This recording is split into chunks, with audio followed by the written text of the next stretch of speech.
Hey, everybody, this is part of our full-length primetime podcast.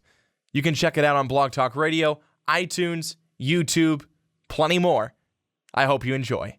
But we're going to move on into our last topic. And Brandon, this is kind of a draft topic, but it's kind of not. But it's a draft topic. And basically, I thought about today. Christian McCaffrey decided today, I'm not going to play in the Sun Bowl. Leonard Fournette said, fuck it, I'm not playing in my bowl either. I'm going to get ready for the draft. This is something to where, should players sit out their bowl games? Unless you're in the playoff? Yeah, maybe you should. Maybe you should sit out your bowl game. I am totally not against, everyone who's come out and said, I'm against it, this and that. I'm not against it. I get the side of, I guess Ezekiel Elliott sent out a tweet today. Saw that. Man, I'd give what I wouldn't give to play one more game with my boys. Then Kurt Herbstreit, man, basically saying it's a different era now, not a good trend. And then Derek Carr replying to that tweet saying, yeah, I played with a separated left shoulder, and I still played because I wanted to play one more time with my guys. Here's the difference. Ezekiel Elliott knew he was going to be a top pick.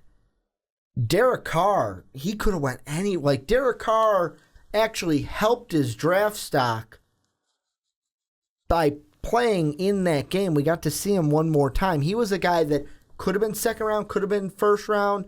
The Texans almost thought about taking him actually in the first, but you want to know why they didn't? Because they didn't want to ruin him like they ruined his brother. No, they didn't want to ruin him. They said to themselves, if we take him and whiff, and we whiff on two Carr brothers, we might lose our jobs. So that's why they passed on Derek Carr, because they were afraid he was going to be anything like his brother, which they're probably kicking themselves now because Derek Carr looks phenomenal. Phenomenal in his... I bet they would have rather paid him $72 million than Brock Osweiler. But the thing with this is I am not mad at Christian McCaffrey for playing the Sun Bowl, because you want to know why? And this is a side of it I think that you Did you say for playing? For not playing. You said playing. For not playing is what I meant. And the reason why is there's too many of these useless games anyways. There are too many of them. I'm going to let you guys in onto our side. I email each week the picks that we make for the website. And today Mike Rankin's response to that email was, holy shit, more pointless bowl games. The Sun Bowl's not going to matter to Christian McCaffrey if he wins or loses. That's the end of it. It's all about money. I get that. But to Christian McCaffrey, now I'll just sit out and I'll get ready for the draft. I have no problem with him doing that. No problem. I think that when it comes down to it, it's kind of a personal preference for the player. Mm-hmm. You know, there's some that they have NFL draft, NFL on their mind. They're done with college. It's like when you get to that point when you're a senior in college and you're getting towards the end and you're like, I'm just done. I want my job. I want to go out. I want to do my job. I'm done. I'm done. And they're okay with that. But that doesn't mean that they're still not going to be close with the people that they played with. I think the people that they played with will also see that, hopefully for them, that they'll see that in a year, 2 years, 3 years, maybe 4. And they'll go, you know what, I'm going to be in that same spot. Maybe it maybe depends on me, but at the same time, I may be just like them when they're skipping this final bowl game because they're trying to get ready. They're trying to get a jump on everybody else to be quicker, faster, stronger in the combine when it comes around and get that better draft position. And I think that, when you have someone like an Ezekiel Elliott, like a Derek Carr, that speaks to their feelings, their closeness with their players, and with their teammates. And it's not saying that Christian McCaffrey is not. It's saying that they're all different people. They have all different aspects and different takes on how they wanted to go about it. Mm-hmm. Those guys wanted to play. Derek Carr wanted to play. Ezekiel Elliott wanted to be there and play one more game with his guys. Like he would want to do that. Herbstreit coming out and saying what he said.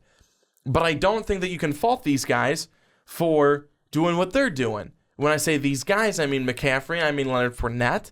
For Leonard Fournette, for sure, you better not be playing. Because he had an ankle injury. Absolutely. Most of the year too.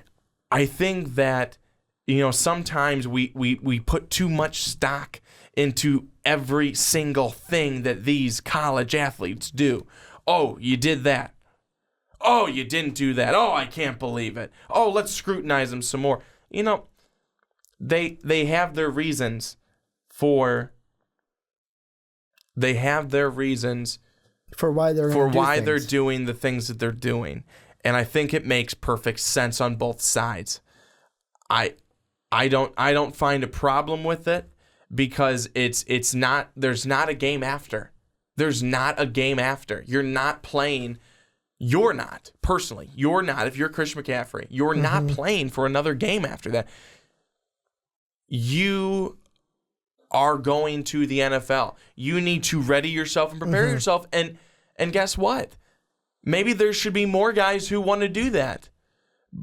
Because at the end of the day, what's the big deal? What's the big deal? Are we going to get to the point where we're like in the NBA? Well, I'm going to pay money to go to this bowl game. I want to see so-and-so play. NBA, I'm going to go. I'm in Memphis. I'm going to go to that game. I want to see LeBron James play. If I don't see LeBron James play while I'm here in Memphis, oh, that's BS. I paid good money that I could see LeBron James play. Are we going to get to that point? Are we going to get to that point where we're trying to dictate each and every single thing that these athletes need to be doing? Well, because if we're getting to that point, I don't know if I like that point. If you have to tell them what they need to do and not do, they are grown men. Yeah. You should not have to tell them what to do, nor should you be telling them what to do at this point, because guess what? If you're their coach, you can advise, you know what? We want to have you here, but if you're sitting out, I get it. Or you can be their teammate saying, you know what, bro, we know you. We know what you're doing. We know what you're trying to do. And guess what? We're not mad at you for it. And I don't think the teammates of Christian McCaffrey are mad at him for it. For the last thing that you said, for the people who are like, I paid good money, I wanted to see LeBron James, I equate it to this. Give me an artist that you would go see live. Any musical artist. Give me. Who would you go see live? Give me one. I don't really go see music. But give me one. Give me your favorite artist right now. I've seen Taylor Swift in concert. Okay. I would probably see her again. Perfect. You're going to see Taylor Swift live. I'm talking to you guys. I'm breaking the fourth wall. They're like, we don't want to go see her. Who does? But really, you're going to see Taylor Swift. You pay for that ticket. Do you dictate what song she plays? Do you dictate the set list? No, you don't. Then why would you go to an NBA game and a football game and a baseball game and tell the manager who he has to play and who he doesn't, or tell a player who has to play and who doesn't? It's the same thing. You don't have control over it. You are buying a ticket for the atmosphere. You are not buying a ticket to dictate what happens in that game. The point I wanted to make off of that just got me on that night. That's a side thing that I had to get out there because it pisses me off. Or he couldn't sleep if he couldn't get that out. Really, the only position in all of sports that you can almost guarantee to be playing when you go to a game is a starter pitcher in baseball, and not even that is completely true. But most of the times, if a starter's listed, you know, okay, at least I'm going to see that guy today. Besides that, you have no place to say who needs to play and who doesn't. But to get back onto this topic, there were two things. And the first one was I heard this from Bomani Jones when he was on SportsCenter before I actually came to the podcast. And he said the interesting thing that he wants to see is, what if a third, fourth round guy did this? Not a Leonard Fournette, not a Christian McCaffrey. What would the opinion be there? That would be interesting to see. Would it be any different if it was not somebody who was as popular as Christian McCaffrey or Leonard Fournette? Another thing I heard today, as you guys all know, I love listening to Colin Cowherd. Got to listen to him today, so you do? I had a great day.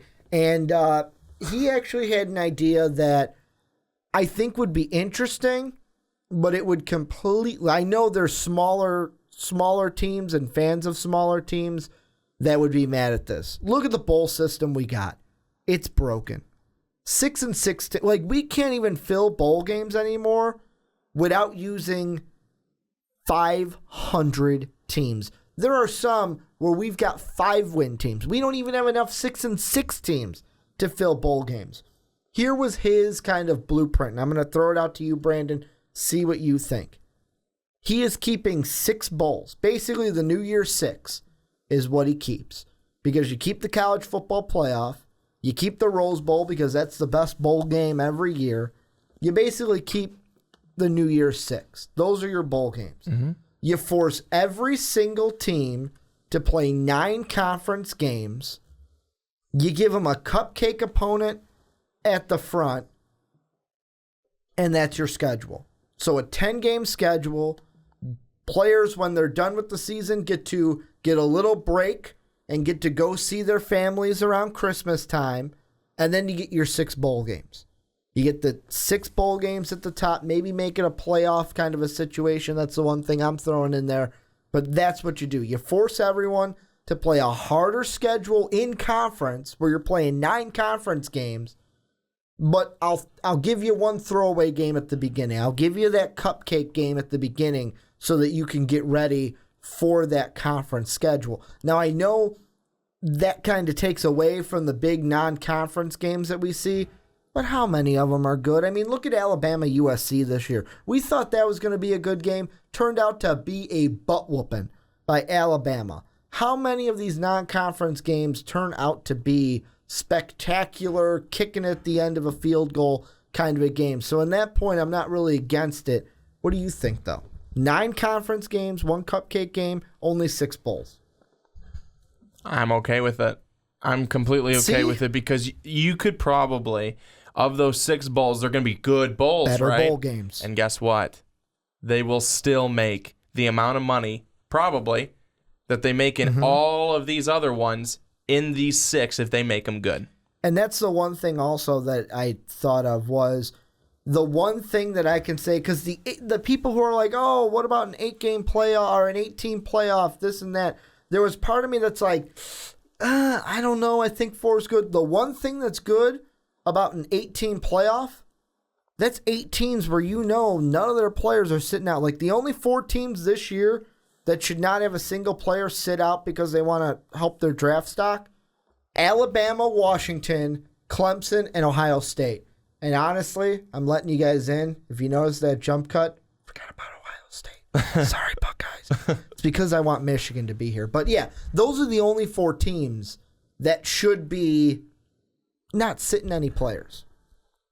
Anyone else, I'm fine with. In this season, right now. Right now. They're the only teams that shouldn't sit, that I should see no players go, you know what? I'm not going to play because I want to help my draft stock, because they actually have something to play for. Mm-hmm. Everyone else doesn't. No one else has something to play for. Maybe Penn State and USC just because it's the Rose Bowl. Other than that, no. I don't care if Jake Butt came out tomorrow or Jabril Peppers came out tomorrow and said, I'm not playing. I'm not playing against Florida State. I'd be fine with it. I'd be A-okay with it. You got nothing to play for. Yeah. No, you don't. Nothing to play for. You don't. You don't have anything to play for, and I think that, you want to be smart. You want to be smart as well.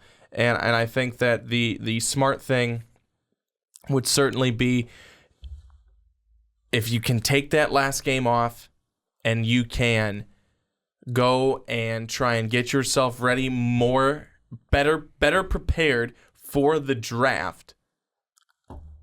I mean, don't you do it? Don't you do it? I do. It's really, you're setting yourself up for your life after college football, because it's one of those things, and this is bringing it back to the Bomani Jones part that I heard. And when they asked him about it, he ended it with, this is what you get when you pay everyone in college football except the player. This is what you get. You get guys who sit out because they want to cash in on that paycheck, which Leonard Fournette, Christian McCaffrey, I am A-okay with it. Sit out this useless bowl game, get ready for the draft, go and get paid, big fella. I mean, there is a part of me that's like, you know what, go out there, play for your team. This is the last time. But that only sparks me if you're a guy who where you're like, I'm not going to the draft. I don't know if I'm going to be like, I could get drafted, but I'll probably be a 5th round guy. And who knows if I'm a quarterback who might be a 5th round guy. Who knows if I'm even going to make the team. Then sure, go play that bowl game. But if you're a 1st round talent, I don't care if you sit out. Unless you're in the playoff. If you're in the playoff and you have something to play for, then go ahead. I wouldn't even care if Lamar Jackson said, hey, I ain't playing. I'm getting ready for next year. Hey, if Leonard Fournette can sit out, I can sit out, right? I wouldn't even care if that was the case. So it's one of those things where it doesn't bother. Like, everyone's getting up all their panties in a jumble. I don't care.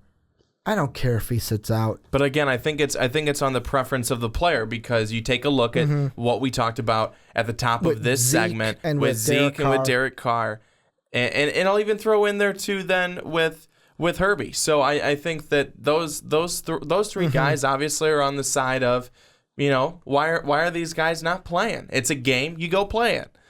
But I think that we are seeing things change. Things do change. And I think that if these guys are trying to make themselves healthier for the NFL, I don't think that's necessarily a bad thing. I just don't. No, I don't either. And this is where you guys come in. Let us know down below what you guys think of this topic. But before I close everything up, Brandon, it's time. Swanee's final thoughts. Well, one of the things that we talked about today in the very first segment was in regards to Joe Mixon and domestic violence against a woman. And I think that that's one of the things that it's not just Joe Mixon. He messed up. He did something wrong. Ricky said it at the time, he has not apologized. That still just makes me have to scratch my head. But it's domestic violence in general, and this is something that we all need to be aware of. We all need to understand that. Guess what? At any moment, it could happen. It could happen to one of us. It could happen to a friend. It could happen to a family member. It could happen. We have to be prepared, and we have to understand how to handle that situation, because one team that was not ready to handle that situation was Baylor. One team that was not prepared to handle that situation was Oklahoma. And I think that people need to understand what is at stake. It's not just football. It's not just sports. It's not just this, that, or the other thing. It's life.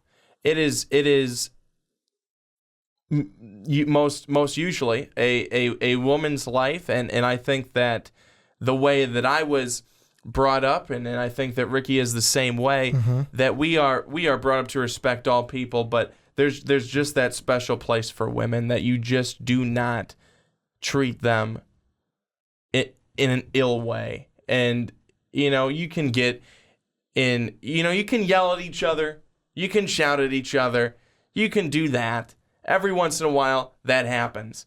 But never, never pick up that fist and swing through.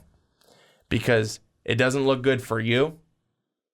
It certainly won't look good on her. And I think that we talk about all this moving along as a society.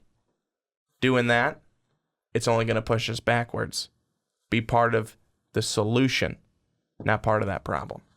Well, and this is where you guys let us know down below what you thought of anything we talked about in today's podcast. I want to thank you guys for either watching on YouTube or downloading the podcast and listening to us via Blog Talk Radio. Thank you guys for listening this week. Brandon and myself will be back next week. And as always, have a good day, everybody. Hey, everybody. Thanks so much for watching. I hope you enjoyed a lot of emotion. If you want more, click this video right over my left shoulder. You will certainly not regret it.